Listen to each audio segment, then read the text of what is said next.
Hello, and Happy New Year, everyone.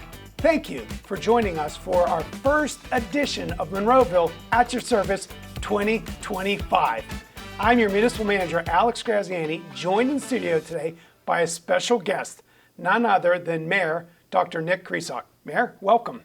Thanks, Alex. Happy New Year to you. Thank you. I'm so excited about doing this. I've been wanting to do it kind of from day one, but we were working through some staff, and finally we got a chance to sync with your schedule and start the new year off strong by having our own mayor here. So thank you for being here. Oh, happy to be here. This is great. So, we just literally met each other in 2023, and I think from day one, I could see in you a lot of care and a lot of passion for this community. Of course, we were meeting under the situation of me interviewing to get a job here, but I recognized right away, here's a guy who cares a lot about Monroeville. But I learned since that time that you're not originally from Monroeville. So let's start with the story. How did you get to be in Monroeville? And then eventually let's work our way up to how you got to be mayor of Monroeville. All right, well, thanks. Well, I appreciate the kind words. But yeah, I grew up in Western Pennsylvania person. I grew up in Punxsutawney, an hour and a half from Monroeville. And certainly I was, came down to Monroeville a lot, came down to Pittsburgh a lot as a kid, certainly went to the Monroeville Mall growing up. So I knew where Monroeville was and what Monroeville was about. Like many people, I just knew of Monroeville as 22, Miracle Mile, the mall, and in my mind, that's what Monroeville was. Whereas it's way more than that. We have 20 square miles here. There's a lot of things beyond Route 22. But I grew up in Punxsutawney and went to Pitt for undergraduate and went to chiropractic school in upstate New York Chiropractic College. And going through that, I knew I wanted to come back to the Pittsburgh area. Monroeville wasn't on my radar, but I definitely wanted to be back in the Pittsburgh area. And going through school, I ended up meeting my now wife, Tara, and that's how we ended up in Monroeville, because as I was finishing up school and we were looking to move to the Pittsburgh area, she came to me and she said that there's a job opportunity in Monroeville. Have you ever heard of Monroeville? And I basically told her what I told you. Oh yeah, I've been to the mall and I've been to the movies there. Only to find out, actually, I was going to the movies in Wilkins Township. In my mind, I thought that was Monroeville Showcase Cinemas. So at any rate, she answered a job posting for Monroeville in the Recreation Department.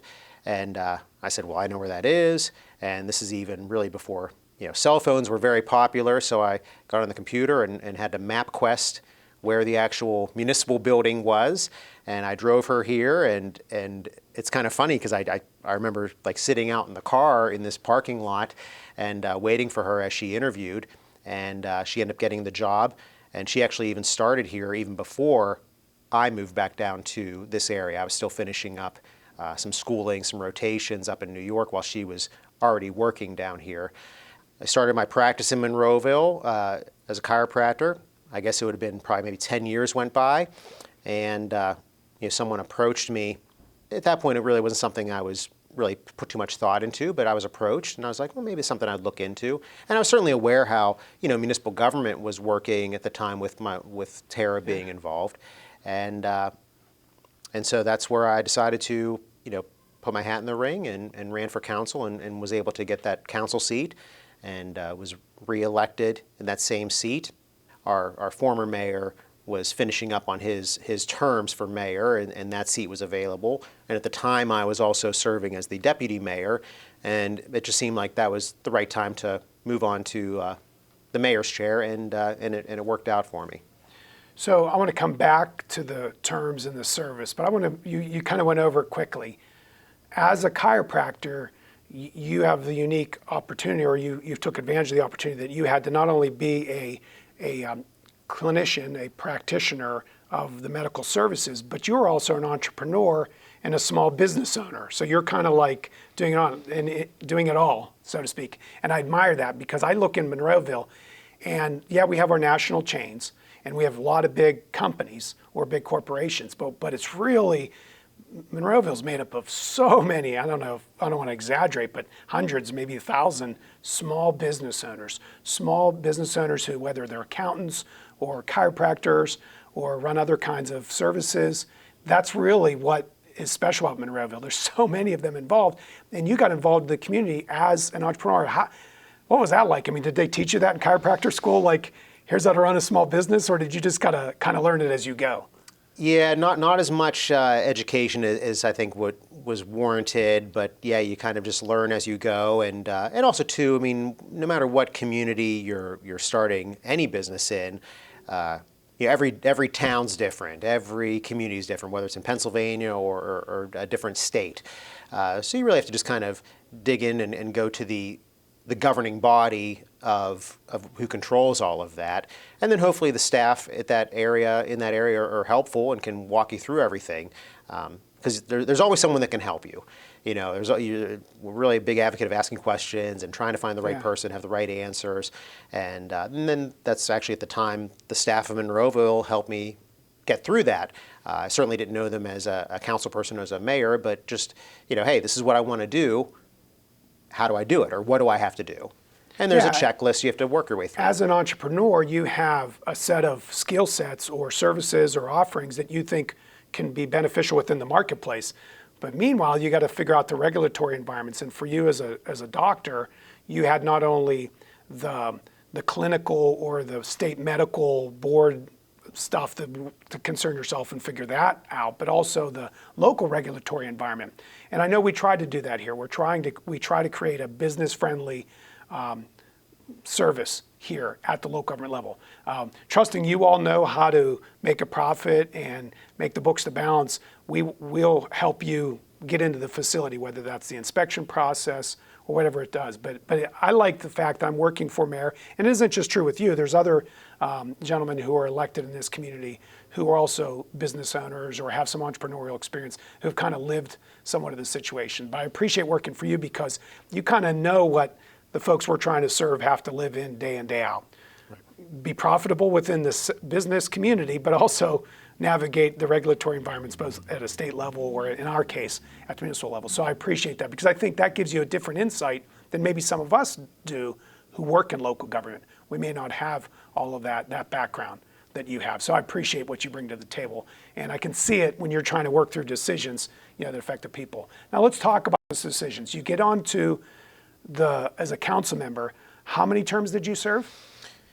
Well, it was 2 terms, but I left my second term halfway through to run for the mayor's seat. So when you were thinking about being on council or taking up the call to service, was it something you kind of knew what you wanted to do, or were you kind of the person who kind of wanted to see what was going on and then feel your way through and then kind of get to what you wanted to impact? It's usually the latter, and I think even anybody that comes in, it definitely takes time to. I mean, Monroeville, it's a large community. Yes. There's a lot of moving parts, so there's a lot for someone that's getting involved to understand and what's what, and that really takes time. I mean, for say, in my opinion, like new council members, it's almost close to like a 2-year time frame where you really feel comfortable of knowing what is what, and. So to say that you're going to come in and do this, and this, I think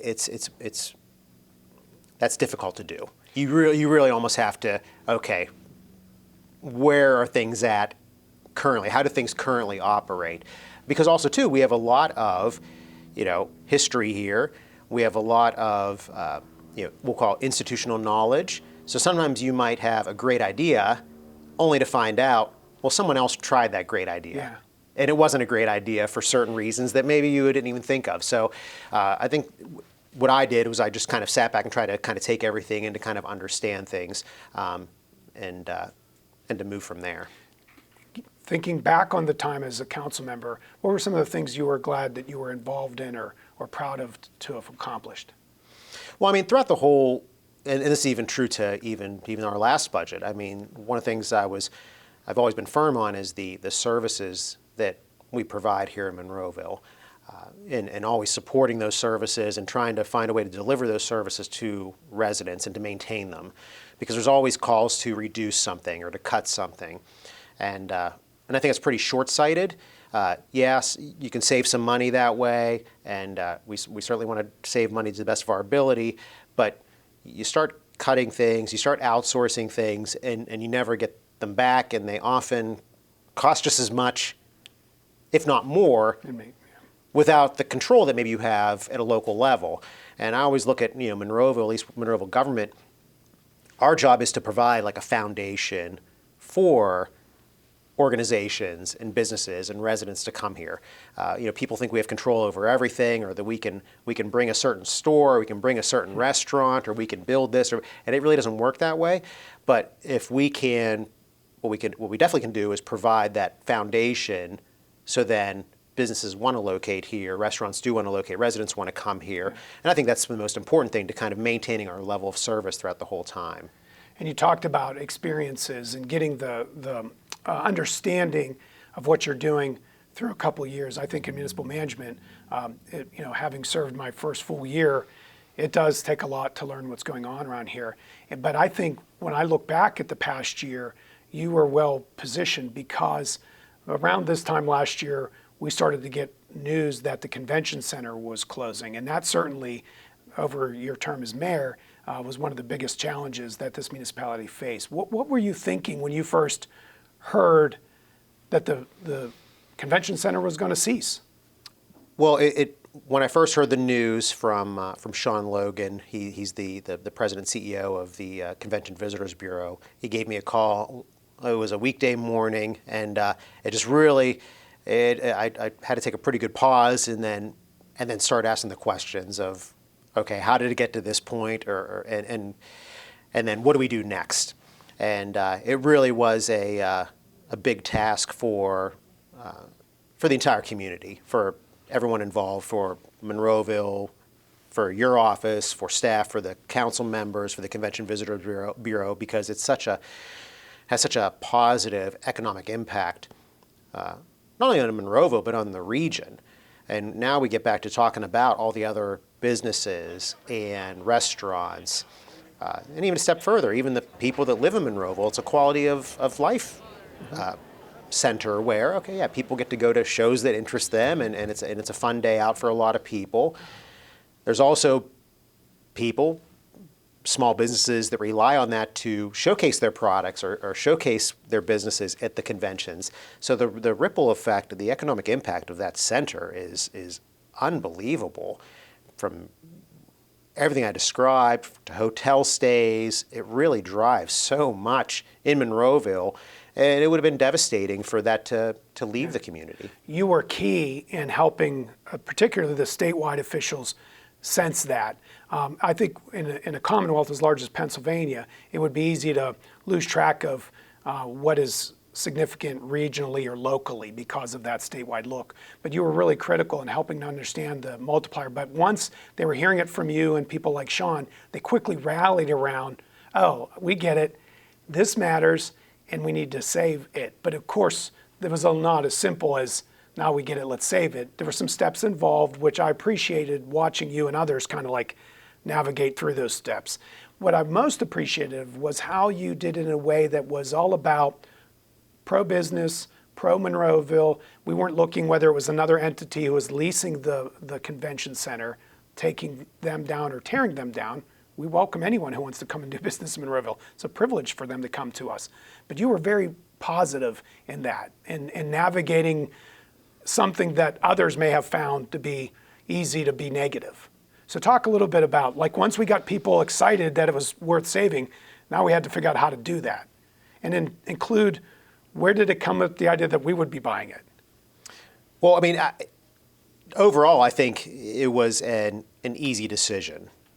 Now, a lot of difficult steps along the way to make it happen, but with any decision that the council makes or any community makes, there's always going to be people that are for it and against it. It's hard to keep everyone happy, truthfully. This was definitely a case where I think most people, from a residence and a business community standpoint, the overwhelming majority really supported it. So it's easy whenever you have the support of the community behind you, that you're not trying to navigate, the pros and cons of it. There's, you had a lot of support from the community, and then certainly council recognized the importance of it as well, along with all of our friends in our local state leaders, our county leaders. So there was a lot of people on board, pushing in the same direction, which was really helpful. I was just part of the team, as you were as well. I mean, there's a lot of people working on this, to get this done.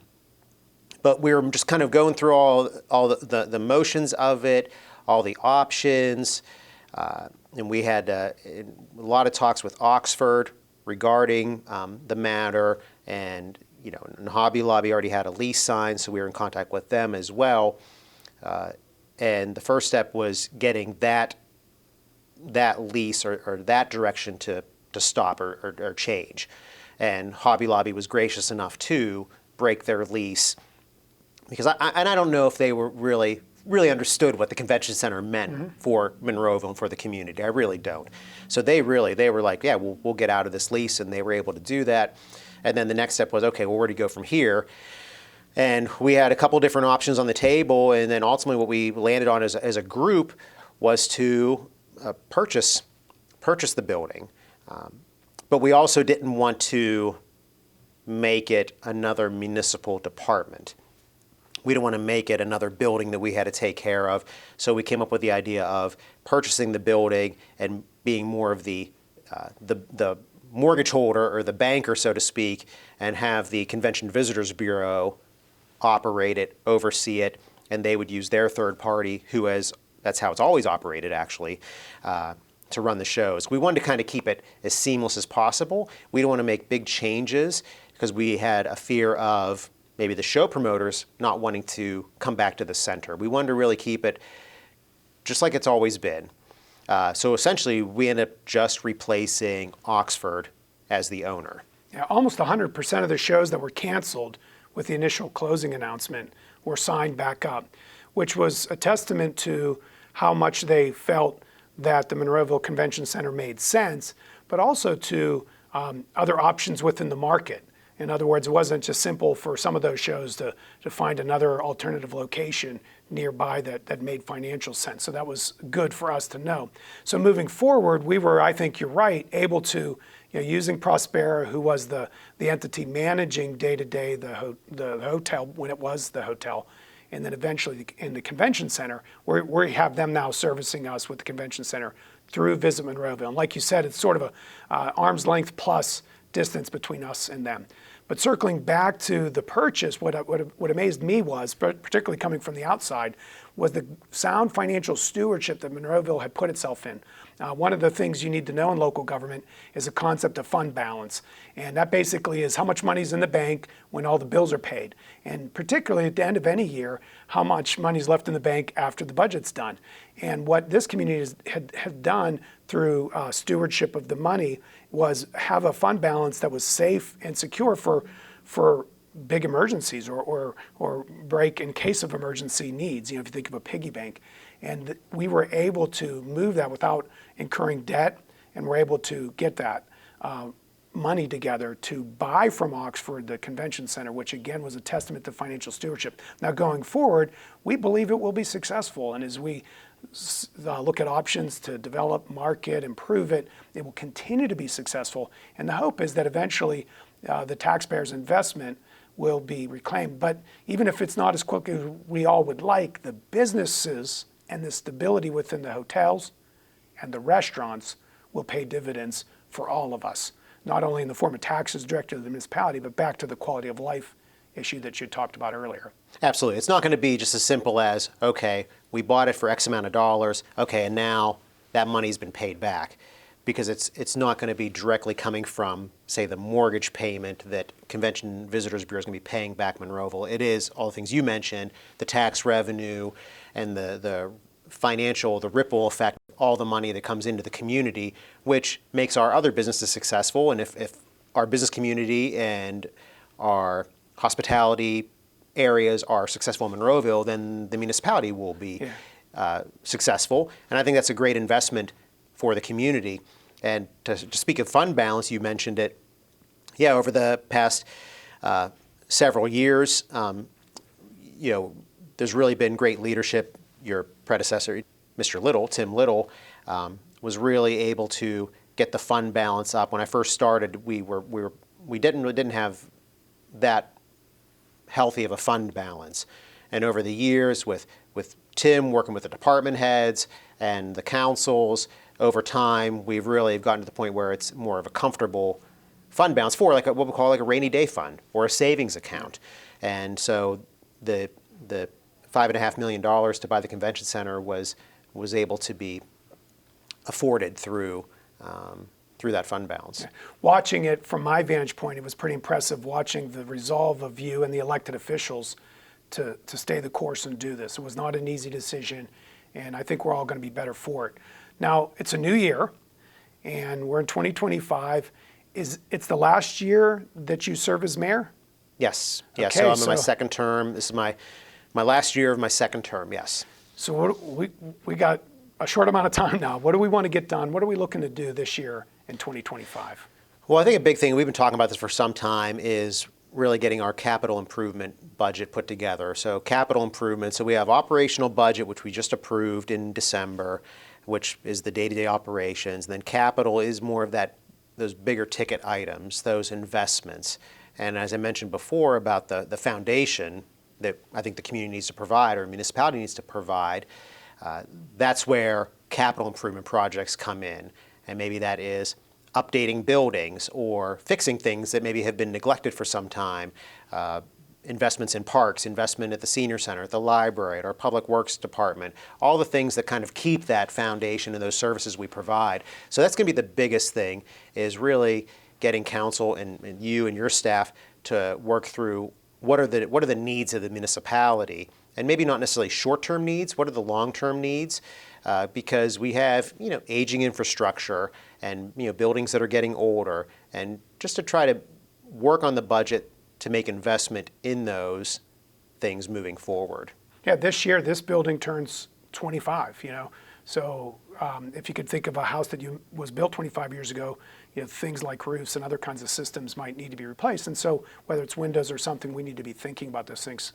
And of course, I agree that the capital is big. While not a four-letter word, taxes are a word nobody likes to talk about or hear, like it's a bad word. And the council made the hard decision at the end of 2024 to raise the real estate taxes for the first time in over 10 years.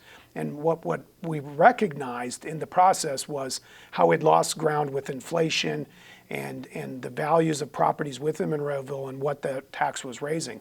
So heading into this year, we look at the capital budget, we have to really get a good handle on that. Something as purchasing a garbage truck.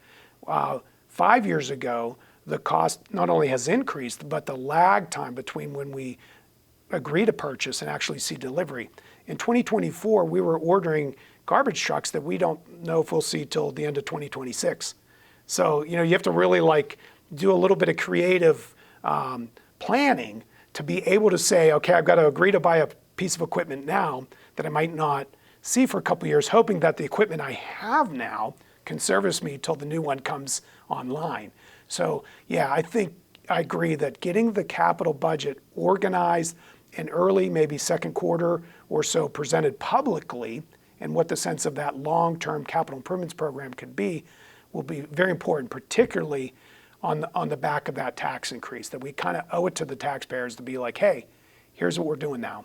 And it's kind of clear now because we have that income figured out, and this is where we're going to invest. Absolutely. And yeah, and I think everybody understands things cost more money now. I mean, we see that in our own households. And sometimes people do understand the supply chain and what's available, what's not. But to your example, and that's absolutely true, what maybe people don't realize is things like a garbage truck might take a couple years, or another piece of equipment might take quite some time to get it delivered or get it installed. So that's something we have to factor in as well. So as we wrap our time up, I want you to think back on your time of service and consider talking to maybe your younger self as you were entering into council, or somebody who might be considering, running for office. It's a tough business, and we look nationally and we see all the stuff that happens there, and even regionally what happens. What would you say to someone who's out there listening or watching, who's might be open to the idea of running for office? What should they be thinking about, and why are you glad, for example, that you served? Well, I mean, a community, whether it's Monroeville or wherever it is, I mean, it takes a lot of help, and it takes a lot of people to make that happen.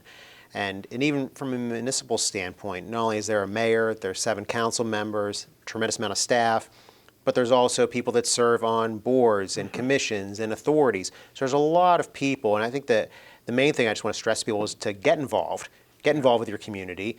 You don't have to be in an elected position, but it's okay to do that. I mean, don't be scared of it, because we're all just neighbors here, and that's one of the things I try to, and I want people to recognize too that are in elected seats, is that, I'm a chiropractor. I know a lot about chiropractic, but I'm not going to sit here and say I know a lot about police work and public works and financial planning to the degree that we have educated staff and professional staff to do so. So you really have to rely on, whether it's a school district or a municipal government, to really rely on the employees and the professional staff that you hire to do a lot of the heavy lifting. But it's really about getting involved with your community. I hate getting wrapped. I mean, federal, more so federal, and to a lesser degree state politics really it gets ugly, and it muddies what I think we do on a local level. Here I want to be more just, community person that wants to get involved. I'm an elected official. I'm not anything special. I'm no special than anyone else in Monroeville. I just happen to be the one that's sitting in the seat right now. So I try to distance myself from the state and federal politics, and just someone that wants to be involved and help out and do the best that I can do.